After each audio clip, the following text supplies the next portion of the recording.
Hey, very delightful good evening to you, and welcome live to Strawberry Stadium in Hammond, Louisiana. Cox Sports Television is happy to bring you Southland Conference football. Tonight, it's the River Bell Classic, Southeastern Louisiana, playing host to the Nichols Colonels. A lot on the line, not just is it a rivalry tonight, but also Nichols battling for the top spot in the Southland. A win tonight may lock up a playoff spot. Certainly a lot to get to. I want to welcome in Renee Nato. I'm Tommy Thrall. Great to be with you. A very delightful good afternoon to you, and welcome once again out to Blue Wahoo Stadium in Pensacola. Today, it's Game 3 of the Southern League South Division Championship Series. Hi again, along with Chris Garagiola, I'm Tommy Thrall. Chris, the Wahoos with a win today can end up sweeping this series and claiming a share of the Southern League title. Last night, the Wahoos got it done again. Big hitting, great pitching. The second straight night, the Wahoos have had a tremendous start turned in. And last night, it was Jose Lopez. He was a couple of guys that you want to keep an eye on tonight. For Biloxi, Brett Phillips finally breaking out, and the Wahoos are certainly happy to have Bo Amaral back. Yeah, Brett Phillips, a Brewers top draft pick. Right now, he's hotter than Pokemon Go. He's 12 for his last 25. Well, let's welcome in the third member of our broadcast team with more on this series between these two teams, Carly McCord. To the edge. Cooper turns the corner, down the sideline, cuts back, and he's free. Cooper to the house. How about that for a Southeastern answer? About an hour and a half separates the two schools, so Nichols traveling very well over here to Strawberry Stadium. They try the reverse and get a block to the edge. Cutting it to the end zone is Damian Jean-Pierre. Well, we said it didn't feel like it was setting up for a shootout, but now each team has scored. That's 3 straight possessions we've seen a touchdown. He's up for the Walter Payton Award this year, and we're seeing why. He's had himself a big night.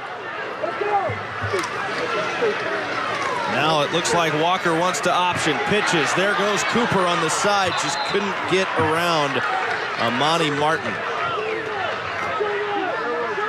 Imani Martin is just what a good strong safety is out of East St. John. He has 14 interceptions in high school, 4 for touchdowns. He is all over the field. He plays like a strong safety, like a linebacker, a deadly tackler, and he's over 50 stops for the season. Just a junior, he's got 195 career tackles for the Colonels. They go the other way this time. There's the pitch. It's Petit Ferrer going down the sidelines. Can he win the foot race? He will. 85 yards for Jawan Petit Ferrer, putting Southeastern in front for the first time tonight. Sebastian Elizalde really hit well to start the season, but has cooled off in July dramatically as he takes the first pitch way low and inside.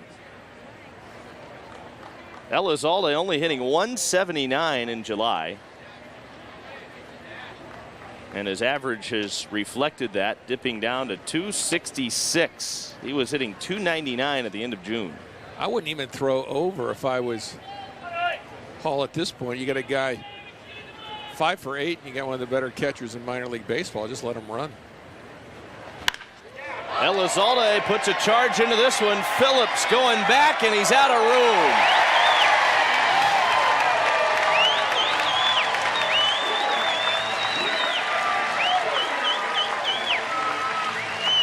Elizalde gets the Blue Wahoos on the board with his 4th home run of the year. RBIs 27 and 28.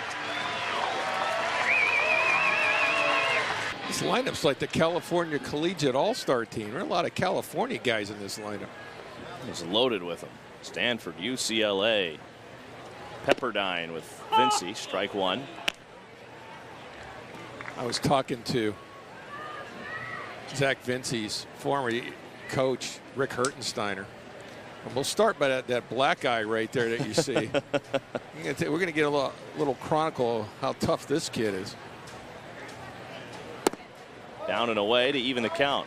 Well, the other night he fouls one on a pitch, and it comes right back and hits him right in the eye. You can still see the cut there, just below the black eye. And he didn't want to leave the game. He was fighting Pat Kelly tooth and nail to stay in. I said, Pat, this sounds like the story I heard from his college coach. And Vincey jumps on a 1-1 pitch and sends it to left, and Cooper won't get that. It's over his head. Sparks being waved around third. He will score. Vincey with an RBI double.